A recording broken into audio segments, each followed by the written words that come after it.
the Women Changing the World podcast, a podcast on a mission to bring you some of the most amazing women I know who are doing incredible things to generally make the world a better place.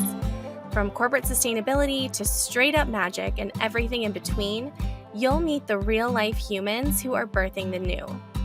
I'm your host, Liz Best, and I'm here to amplify the stories and voices of women who are changing the world.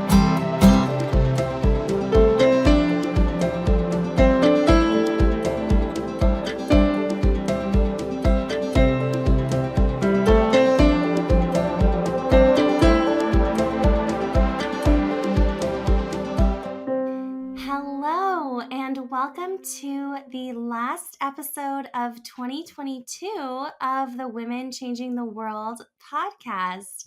We actually are going to be taking a little break and practicing what we preach the last few weeks of the year into early next year so that we can work on some really exciting behind-the-scenes projects that we've been working on up until this point. So we'll be back with new episodes toward the beginning part of 2023. And for now, this again is our last conversation for the year. If there's anything that you would like us to cover in the new year, anyone that you think that we should have on the podcast, please don't hesitate to reach out to me. I would love to hear from you. But for today, I am seriously so thrilled to bring you the first ever live in-person recorded episode of the podcast. I got to sit down with all-around badass Adrianne Benzion. She is the founder of Uproar Ice Cream, a vegan ice cream based in LA that is mind-bogglingly good. She's also a creative director and just an all-around badass. We had so much fun talking about impact trends in the advertising world, Adrianne's journey in starting her ice cream brand, and the advice that she wishes she could give her younger self, and the ways that it may still apply today. I just know you're going to enjoy my conversation with Adrianne as much as I did.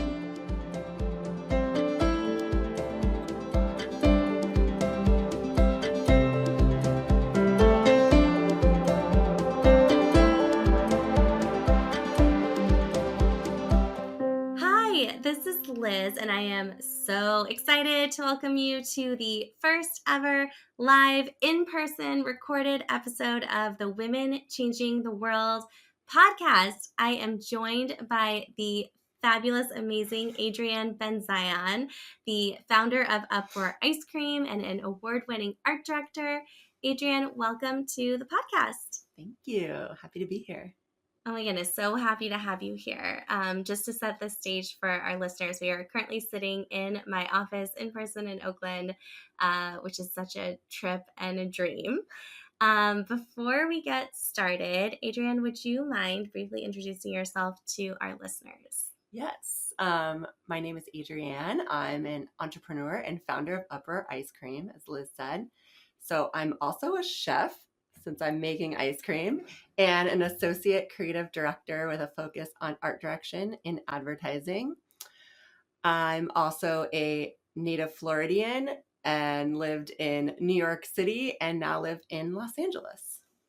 Yay! Oh my gosh. Well, I love to start with the biggest question first on this podcast. So, because this is the Women Changing the World podcast, I'm going to ask, if you could change one thing about the world, what would your one thing be? I think I really wish that people could see and honor each other's humanity first above everything else. There are just really so many judgments and laws and violent acts that happen around the world because people really don't see or care or honor each other's humanity. So that would be the one thing that I would really want to change. Oh my goodness. Wouldn't that be nice? Yes. What a world to live in. Well, I'm curious, in addition to your day job, you founded Uproar Ice Cream in this past year. So exciting. Please tell us what led you on that path and why ice cream? Yeah, it's been a convergence of many things. I would say I've always had this problem with authority. Raise your hand if you've always had a problem with story. People telling me what I needed to do and like where I needed to be and when. And so being my own boss has always had its appeal. And I wasn't really sure exactly what that business was going to be, but I had so many ideas. And right before the pandemic, just got my hands on my grandfather's vanilla ice cream recipe. And it was really good, but the ingredients felt a little dated and it was a little unhealthy. And I just started having personally all these food intolerances and, things that I couldn't eat. And, wanted something that I could eat without feeling bad and also just still feel like I got that to have the indulgence of ice cream that other people got to eat. Um, so that's sort of where the experimentation started. And it was just this fun thing I was doing on the side. And then I came to work with you. Um, and, thankfully you asked me, like, where did I see myself in 10 years? And I just really imagined myself immediately just being in a kitchen, making ice cream and just like being able to be creative and use my hands and really get in there. And it just made me feel really happy and joyous. And thankfully I had you to help me like focus and break down all the pieces so it really felt attainable. So that's the journey of and passion of ice cream is really where it started, but it's been this like culmination of all these things that has really gotten me there. Oh my gosh, that's so cool. You just gave me full body chills as you were sharing the vision. I mean, it's been so much fun to like be a witness to your journey of bringing this to life. It's just so rad. I'm curious if we could go back even a little bit further because I Yeah. know you've had such an interesting career and journey to date. And you can really go back like as far back as you want to go. But how did you come to be where you are today? Yeah. So, I mean, I went to my undergrad was in art history. So I kind of always had a passion for the arts and creativity. But as I graduated, I wasn't really sure what to do with that. Um, I knew that if I wanted to be in the art world, I had to go for more school, and I just really wasn't ever that great at school. So I was just like, what else could I do? And I started working in an office and I was just super bored. And any opportunity I had to be creative in this office, which was a financial services company, I would make up voices when I had to call people on the phone. I would like name the logos of things that they were like creating in their financial systems. Like I just took any opportunity to be creative. And so then I just decided to move to New York City and go to photography school at the School of Visual Arts, and it was going to be a second bachelor's. I started there. I was there for a semester, met some amazing people, and I realized that I was going to be like $100,000 in debt and be a photographer, and I just really didn't have the financial means to do that. So I had to leave art school, and at the time I was waiting tables, and I just kept doing that. And honestly, I worked for free. I was like, did grip work and a photo set. I was a stylist. I wrote a blog for like a company that was a startup. We like worked in the woman's lobby of her building. Like I just did all these free stuff to try to figure out what I wanted to do. And I also had started my own blog where I was just writing about like entertainment in New York. And um, when I would meet people, I would just tell them, instead of telling them I waited tables, I would just tell them I had a blog and I was a blogger, which like this was like 2010. So it was a little bit of a different time. But yeah, and then someone was like, oh, I have this entertainment magazine that I'm working with. Like maybe you can contribute your blog there. And I just started like finding other writing things that I would work on. And then someone was like, hey, do you want to do social media for this company? Like, we have somebody that's just curating content, but we really need someone to create content. Um, and so I took the job, and that was sort of how I fell into advertising. I didn't go to ad school, which is really the more traditional path to get into advertising. And so I just was like this content creator, and I wrote copy, and I took photos, and I learned how to use Photoshop and everything all on my own, thankfully with YouTube mostly. Yeah, that's kind of how I got into advertising. And then really, I mean, I'm very thankful for all the women in my life because every time I got a new job opportunity is because of a woman that I knew that saw what I was doing and saw that I was passionate about this stuff and gave me opportunities along the way. So really like my first 3 jobs were all because of women that I met and knew. Oh my gosh, that's so cool. Yeah. Um, yeah. And then I sort of, I was working in New York, and actually I was working a job that was very toxic and, um, crying at my desk every day. And then I ended up getting laid off, and it was such a blessing really because I got a job in Los Angeles, and it took me here. And then I met my husband, my now husband, and yeah, have had a great career out here and have met a whole another network of creative folks. And then now we're starting a business in Los Angeles and really trying to build a community there. So for this business, so Los Angeles and the West Coast has been really good to me. Oh, that's so cool. I'm a big fan of the West Coast and LA. Um, what has the first year of like founding and running Uproar, looked like? um, a lot of just figuring out really how to break apart what starting the business looked like. At first, it was just 6 months of figuring out what the recipe is and perfecting it and trying to make it taste good. And then it was testing it with friends and seeing what they liked and what their feedback was, and also learning what opinions not to take into account. Mm. And just like things that like I think like I worked in restaurants for so long and also have been cooking for a long time, and I feel like I really trust my instincts when it comes to flavor and just being able to listen to feedback, but also being considerate of like, okay, if someone doesn't like ginger, they're probably not going to like this ginger thing. And so just being able to like maneuver those pieces. But then I think it's really just been with food, there's so many like safety things you have to consider. And then just um, starting a business, just trying to figure out how you're going to market your business and who you're going to reach out to. And right now there's like so many ideas of how to do that.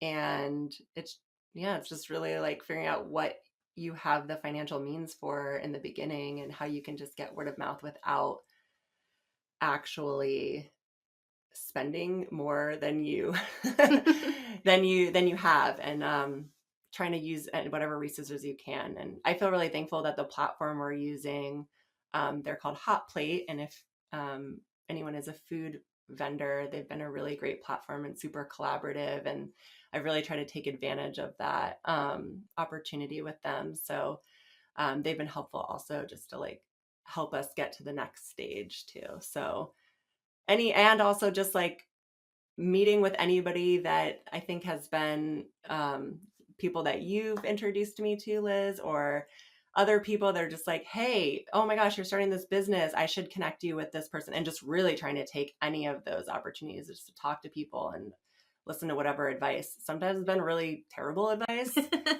I had talked at one point to this like guy who started a gelato company, a vegan gelato company, and it seemed like he had a really like bitter, bad experience. So I was trying to decipher, okay, what is like good advice here, and what is just this person has had a bad time and is trying to, what is it that they're trying to warn me from, or what has actually just been like a bad experience for them. So, and trying not to take on that and be what's the word I'm looking for? Trying not to be deterred because like their experience, and just thinking like, well, this is a roadblock. I guess they had a bad experience with it, so I just shouldn't do this. Just really find that time to just, okay, well, this is what I want to do. I'm already here doing it. People are already saying it's good. Like I can figure this out, and just move on. So Totally. yeah. So much easier said than done, I think, often. It was definitely like 3 days of being like, oh my God, he had this terrible time. Am I doing the wrong thing? But yeah, I think you just have to look within yourself a little bit and just be like, all right, well, if it doesn't work out, it's fine. I'll do something else. I have a whole career to fall back on. Totally. What would you say, and maybe it was this conversation, maybe it was something else, but what was like the worst advice that you've gotten along the way of getting this started? That particular person, I don't know, he gave me some good advice. He just seemed so like it was such a bad experience for him that it was like he was trying to warn me not to do it. But Well, I I don't guess on know. the flip side, what's the best advice that you got as you were getting started? I mean, people just being honestly just being motivators. Like, this is really good ice cream. I really like this. It doesn't taste vegan. Like that was something you really told me, is just like save all that good feedback because you will need it. And it's so true because there's so many moments where I've just been like, oh God, I don't know. Like, this is hard. And do I really have the time for all of this? Da, da, da. And I'm just like, but I really love making it. And it's just so fun to be like such a fun creative outlet. And um, I sometimes have just like pulled up those pieces of feedback or like text messages my friend sent me, or, looked at the Instagram of Uproar, and I'm just like, okay, no, like this, people like this. This is good. Like, you just have to keep pushing, like you'll get there. And also just sometimes I've really been listening to a lot of um, other female food entrepreneurs and their journeys. And that's been really motivating to just hear how people who really like bootstrap their business, how it takes longer. And there's a lot more that you have to do than just, I mean, I'm sure it's just as hard when you have investors, but it just really, it's all, you really have to push and grind it out yourself and really have a passion for it. And I think those people, even though they don't know me and I don't, I only know them from the internet, have been super motivating. So Yeah, I love that. I think both like saving like the positive feedback for the hard times and then like looking for, um, I know in manifestation, Lacey Phillips calls them like expanders, but looking for people who like represent what's possible. Like those two things I have also found so helpful in yeah, entrepreneurship. if you see it, you can be it, right? And that's how I feel.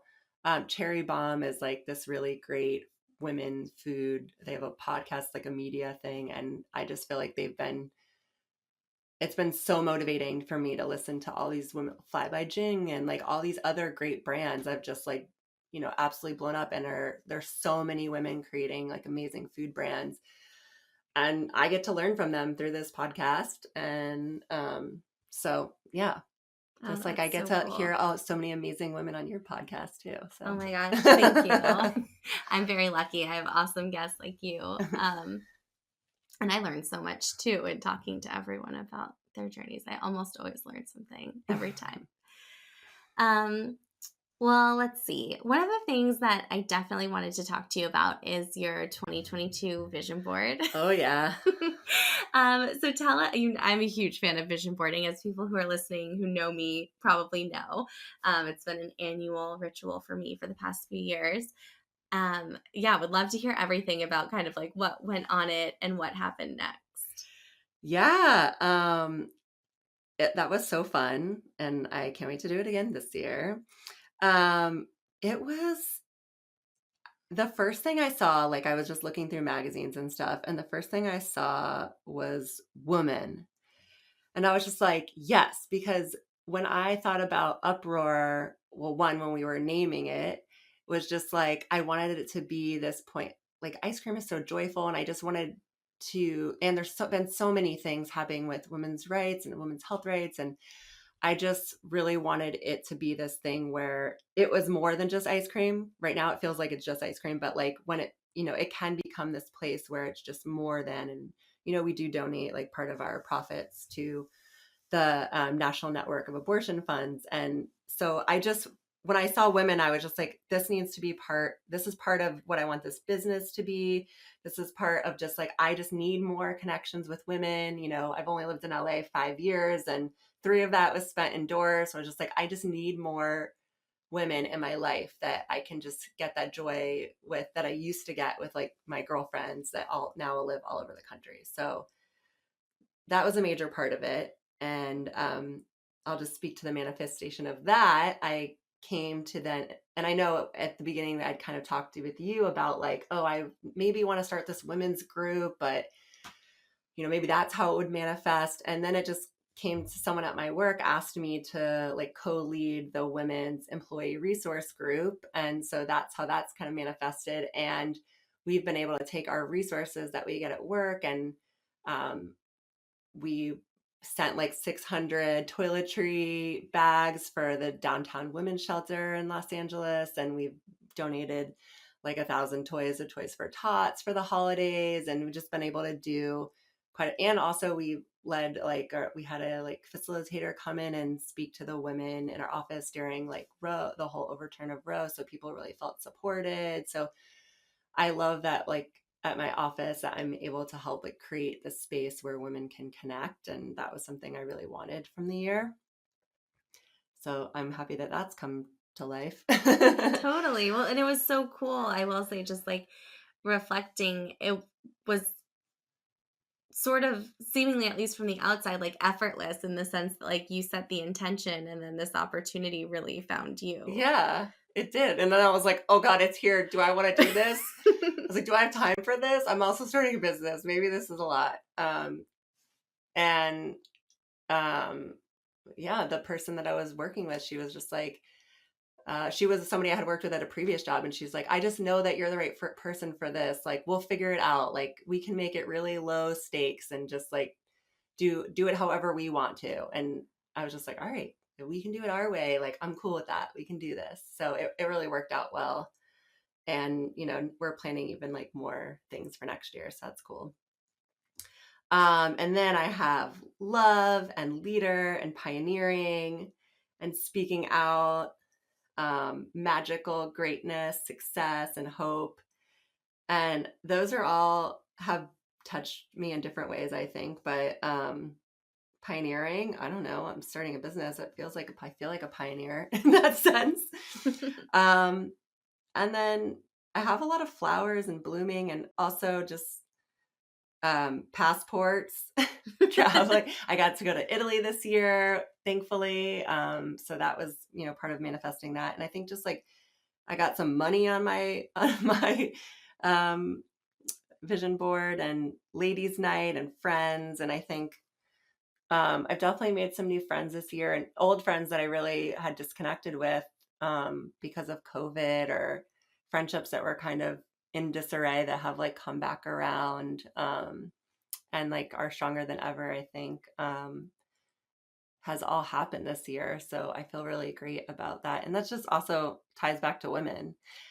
And then, in addition to just like the women that I've been wanting to connect with, also just like my womanhood, and just to speak really like candidly, I've been going through IVF, and, that whole journey of just like really feeling all the feelings about just like being a woman, and, uh, you know, using your body becomes like this this experiment, not social experiment, this experiment for just like, trying to bring another life into this world. And it's just uh, a really hard, interesting, strange journey, to just like understand, that the whole cycle of bringing a life into this world, and then doing it in this way that's like you're literally a science experiment. It's just like, let's poke you with some needles and hopefully this will all work out. And yeah, really experiencing the full breadth of being a woman, and just like, and I don't mean that to be like, oh, if you don't have kids, you're not experiencing that, but just that like the full breadth of what the body is capable of. That feels like, whoa, okay, women are really powerful, because this is a lot. And if they could do all of this to their bodies, and then also like run businesses, like lead Fortune 500 companies, like also just like take care of multiple children at once, like that is a lot. And so like I can see and understand why men are constantly trying to put us down, because it's just so much to take on. Like women are just so strong and powerful. So I just feel like all of that has made me realize even more why women are so great. So I'm so happy that I had that on my board, and it just feels like a real crux of my year. Oh my gosh. Well, thank you so much for sharing. A little bit of a rant, but No, I'm here for it. I mean, women are so powerful. I feel like, um, yeah, I feel like you just touched on like so many dimensions of what it can mean to be a woman. And obviously, there's like no one way to be a woman, but yeah. it just feels like you've had such a richness of like experience with that word and that intention over the past year. Yeah, for sure. I mean, not to mention I took my hand to this vision board and like really like painted it and cut stuff out and put stuff on it. And I just feel like um making ice cream is like a very like, I'm using my own two hands to like do this thing. And I think the idea of just like getting your hands dirty is something that's been a part of this too, and has been a part of my year that I like love and want to keep doing. Mm, that's so cool and so meta. I know it is a little. Well, we may have already like fully explored this, but I know that like you've done a lot to surround yourself with badass women this year, and I'm curious if there's anything else that you want to share just about how you've gone about doing that and how it's really impacted you both personally and professionally. um, I think trying, well, I think sometimes I can be a little shy and um when people are like, yeah, let's hang out sometime, I might be like, sure, yeah, let's do that. And in my head, I'm thinking, oh, they don't really want to hang out. They're just like being nice, and just trying to like get over that and be like, stop being so self-conscious and just like, and shy, and just, hey, like, what are you doing? Let's hang out. Like, really trying to like, get to know, follow up with people and like take advantage of like, hey, they said they want to hang out. Like, let's get people together.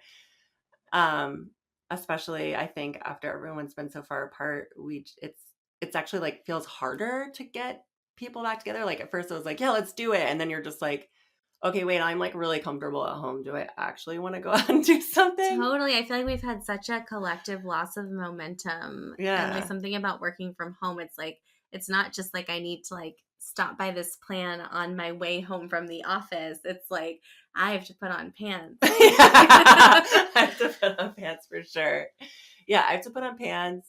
Uh maybe I just want to look a little, I don't know. It's actually been nice to like, oh, let me like put on some real clothes and like get out of the house and like see people. And then you realize that like everyone's feeling a lot of the same, and it just, that has been really nice to connect with women. Like I got up some of my girlfriends, actually it was just like friends from like a former job.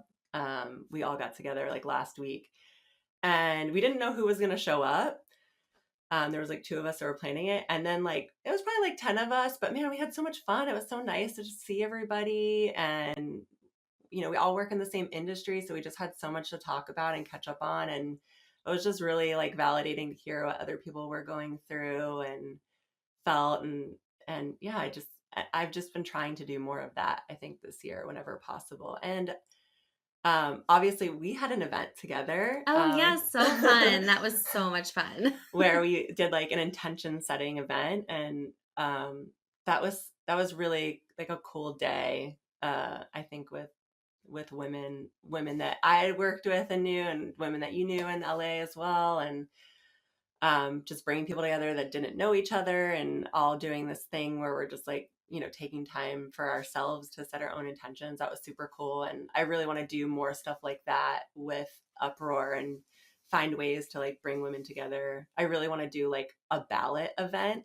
for next voting, where like Oh, people come together to awesome. like share their ballot, just share who they might be voting for, in like a group setting where they can like ask questions about candidates and stuff, and like enjoy ice cream. So I'm hoping that next time there's a voting period, I can do that too. So just those kinds of things that can be like, cause based, where you're just like really trying to like get information and learn. Maybe it's protesting, maybe it's just like hanging out and like getting to know each other, doing stuff for yourself. So really trying to create through this brand also more connections that way. Totally. Oh, I think that's so cool. And I do think like building community as part of building a brand, that's something I've been learning a lot about lately. And just like, how do you put community at the center of your business? It's just such a different experience. I feel like when that's really part of the heart. I think so. That's what I'm hoping. And the community where our new kitchen is, we just got a kitchen. So exciting. Congratulations. Thank you. We're super excited about it. It's in the West Adams neighborhood of Los Angeles, which is really this neighborhood that a lot of food businesses have been sort of flourishing there. It is sort of a gentrifying neighborhood. So it's kind of like you want to really be a part of the community. And I think not, you know, offer something new to the community, but in a way that doesn't like tear down what the community is. And I'm really excited to be a part of this like exciting area of LA that's changing so fast. So Oh, that's so cool. What yeah. a like fun, like innovative way to like also think about your physical location for where Yeah, you get to make the product. for sure. Yeah. That's awesome. Well, I did want to come back to your advertising work for a minute. Um, I'm so curious, just given the work that you do, and actually maybe before I even jump into the question, like I know we didn't talk in detail about like sort of what your day to day in advertising looks like. So if Yeah. you wouldn't mind sharing a little bit about sort of like what your magic is in the advertising world, and then would love to hear some of the trends that you're seeing as they relate to social impact in advertising. Yeah, really my job in the process of advertising as a art director, a creative, is to come up with ideas for how a campaign might come to life. And then specifically, I should visualize what that idea is. So, just like very high level, I have a partner who's a writer, and we will come up with ideas about how a brand's, let's say, like commercial would actually be executed.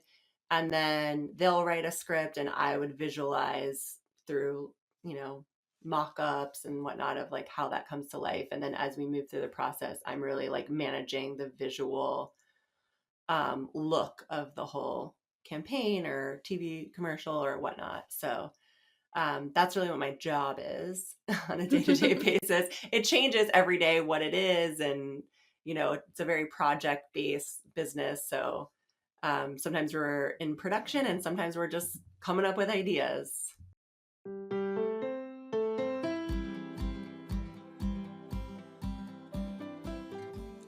Would you like to take the time to fully capture your accomplishments from this year, reflect on what you're calling in 2023, and create your own personal vision board? Our winter workshop series is an opportunity to do all of that while also connecting with an intimate community of women changing the world. Each event will include a guided meditation, prompts to help you structure your reflection, and worksheets and templates to help you capture the magic. Sign up for 1, 2, or all 3 today and get 20% off when you use the promo code podcast. Visit http://www.elizabethbest, that's Elizabeth with an S, best, BEST.com/workshops for all the details and to join us.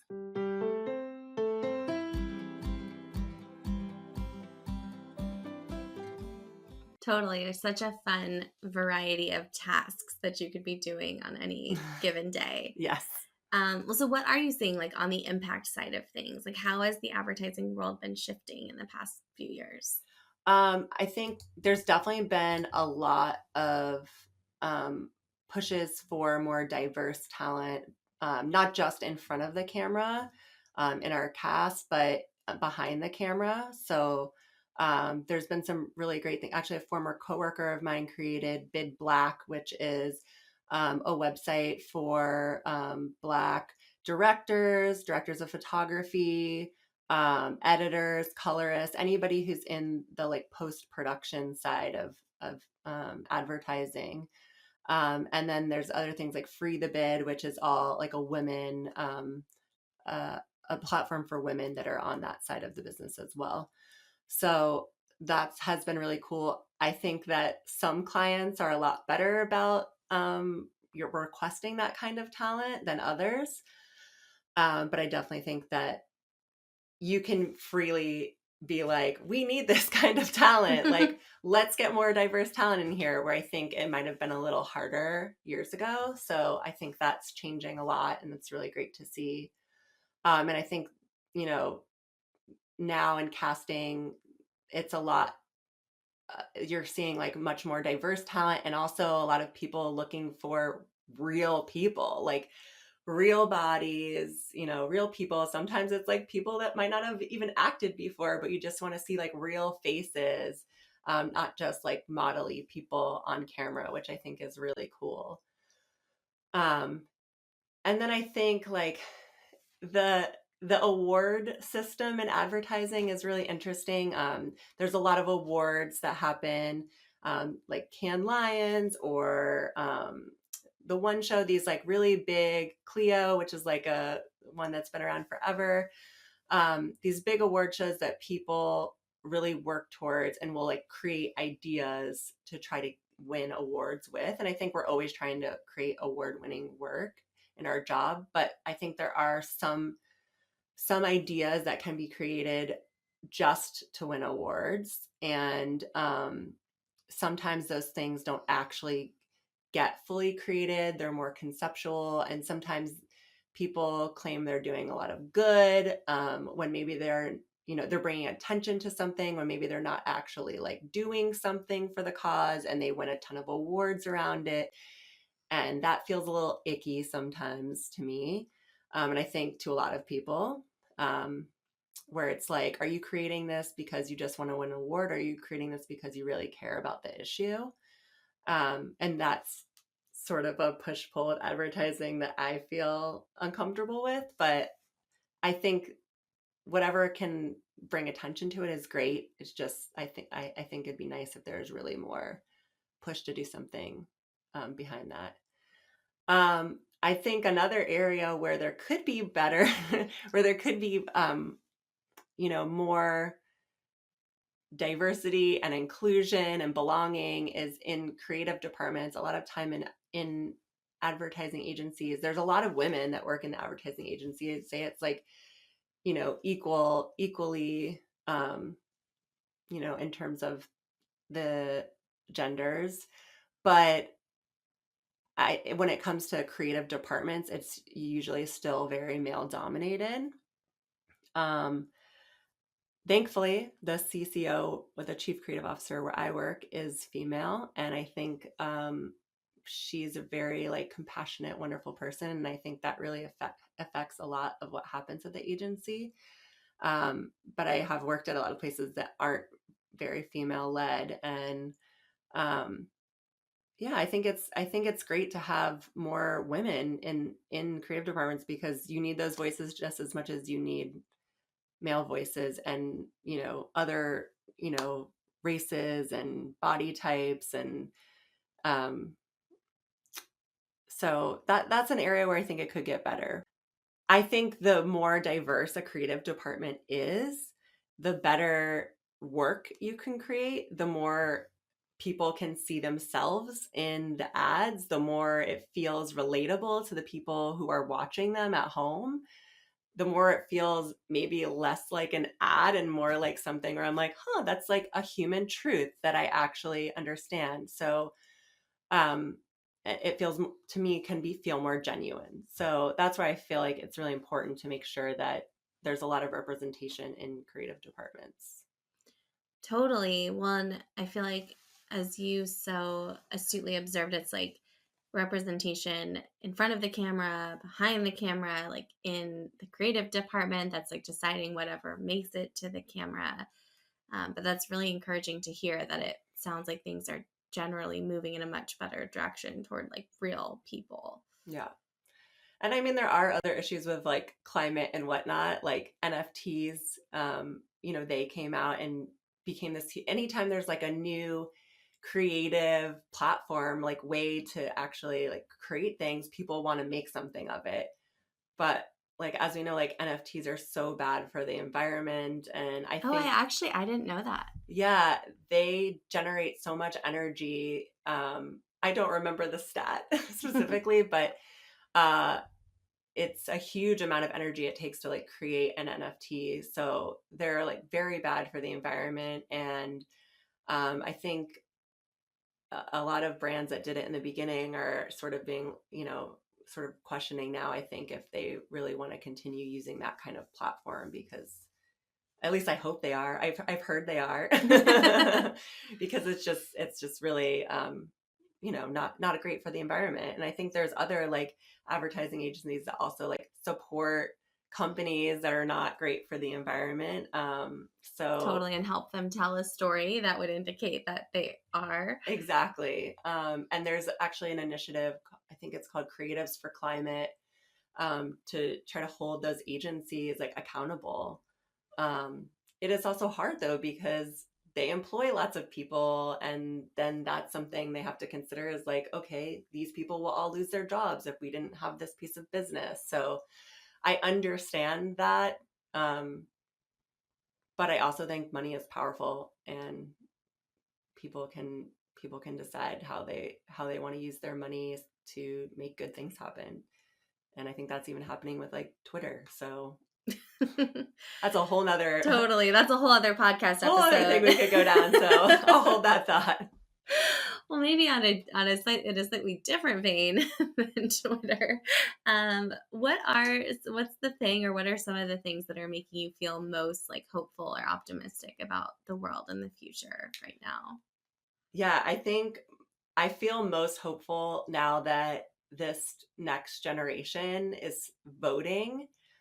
Just like seeing in the midterms all these young people starting to vote, and the effect that they're really having, and like they're really making their presence known, and that gives me so much hope, for what's possible. So I think that's like, I don't know, just having this next generation being able to vote just makes me feel like extremely hopeful of just like what's possible, and maybe we can actually start to really change things and say no.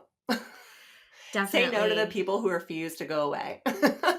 Definitely. Well, that's like there's more of us than there are of them, and we need to vote. Yes, and we need to vote, as your shirt says. Oh yeah, I am wearing my vote sweatshirt today.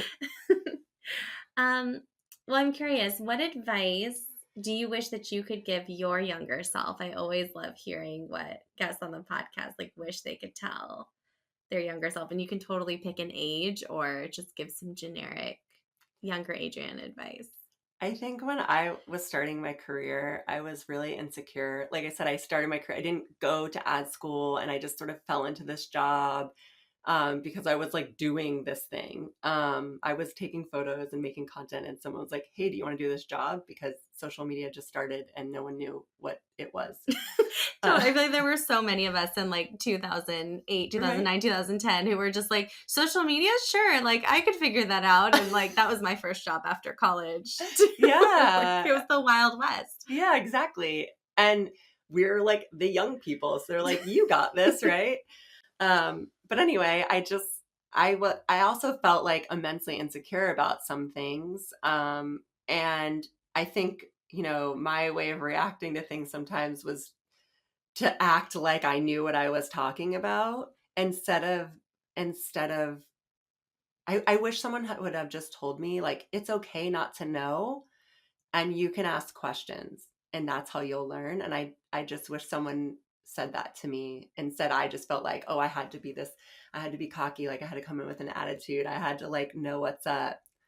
So here I am, this girl in New York City who's like in my 20s, and I'm like, oh, I know what's going on. But like in reality, I had a lot of things that I didn't know, and I just wish I would have asked more. Mm. And it really took younger, like when I'm now leading things, and I just remember there was this one person who was an intern, and he asked so many questions, and I was just like, oh my god, he's so unafraid to like ask all these questions, and why was I so scared to do that?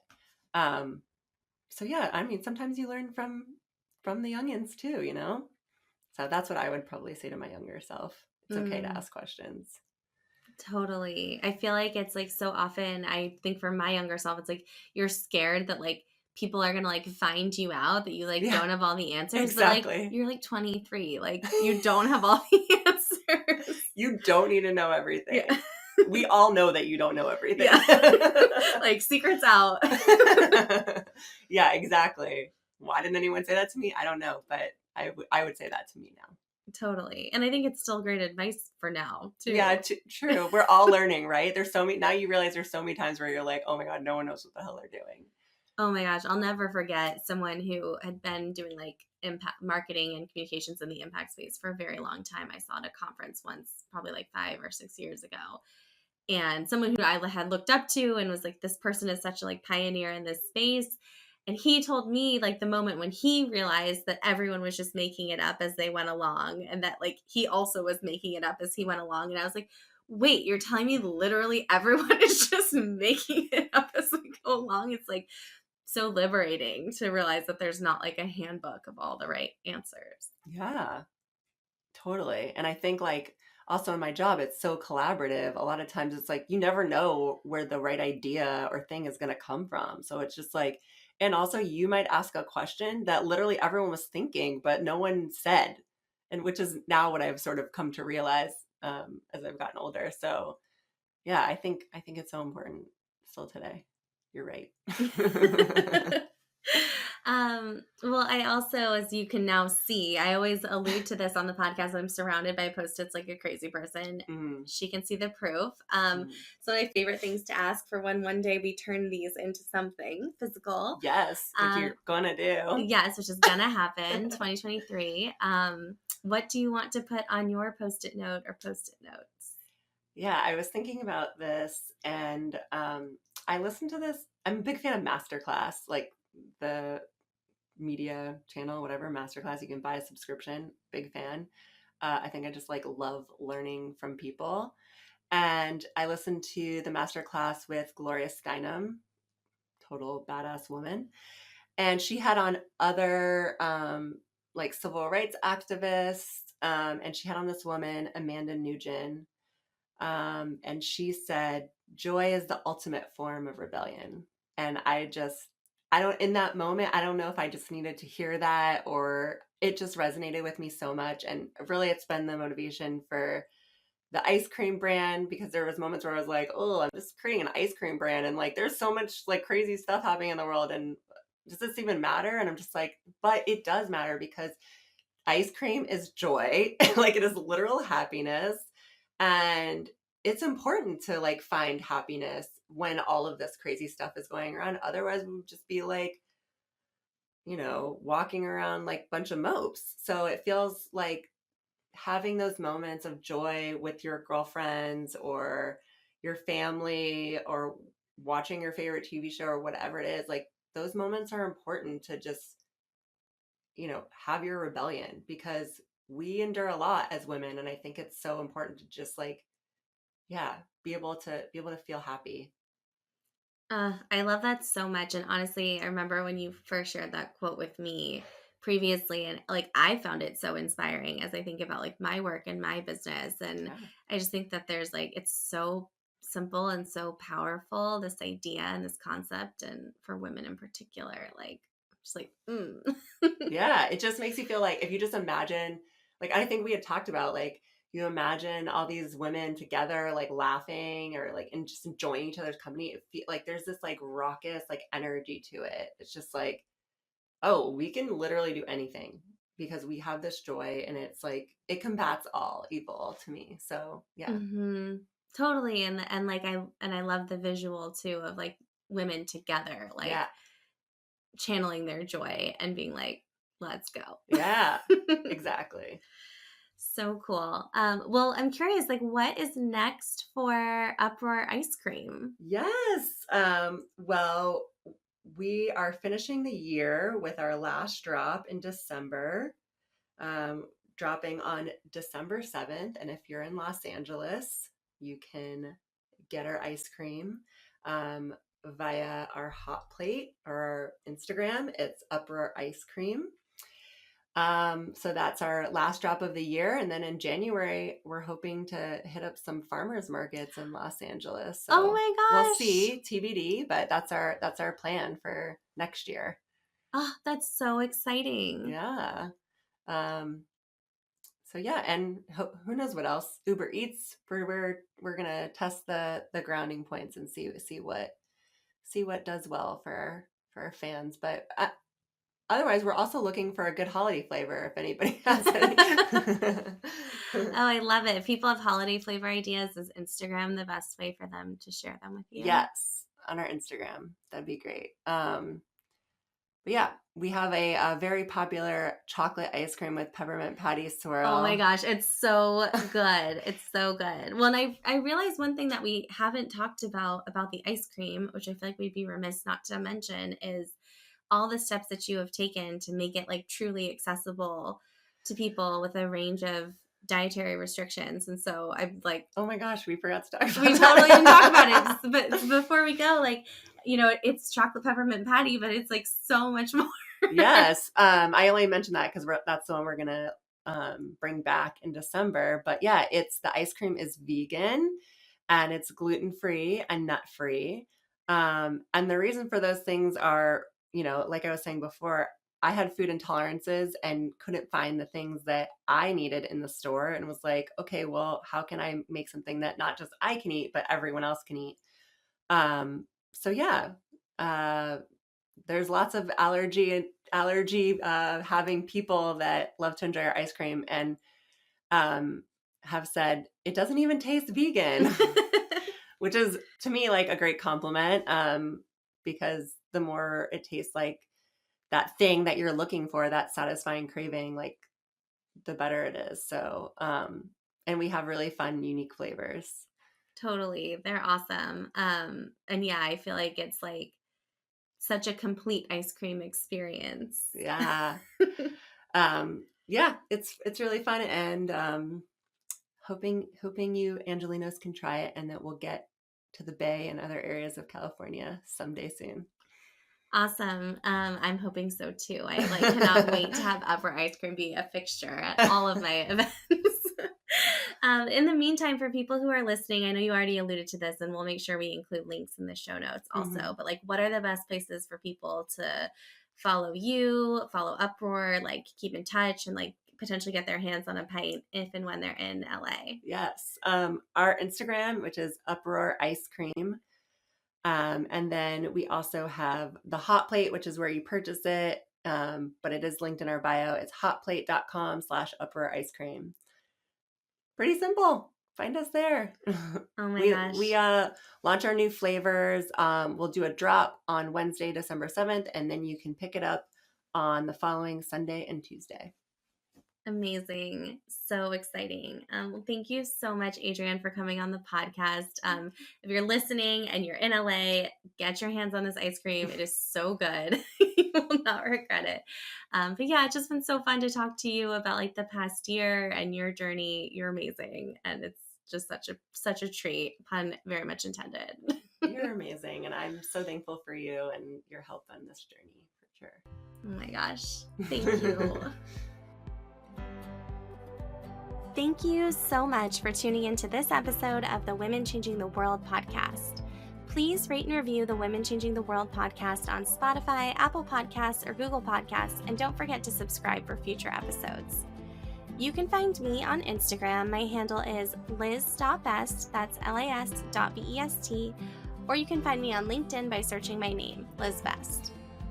Join my mail list by visiting elizabethbest.com/monthly meditation, and you'll receive all the latest updates on events, retreats, and opportunities to work with me, plus a monthly love note from my heart to your inbox. I am so excited to keep in touch, and I'll see you in the next episode.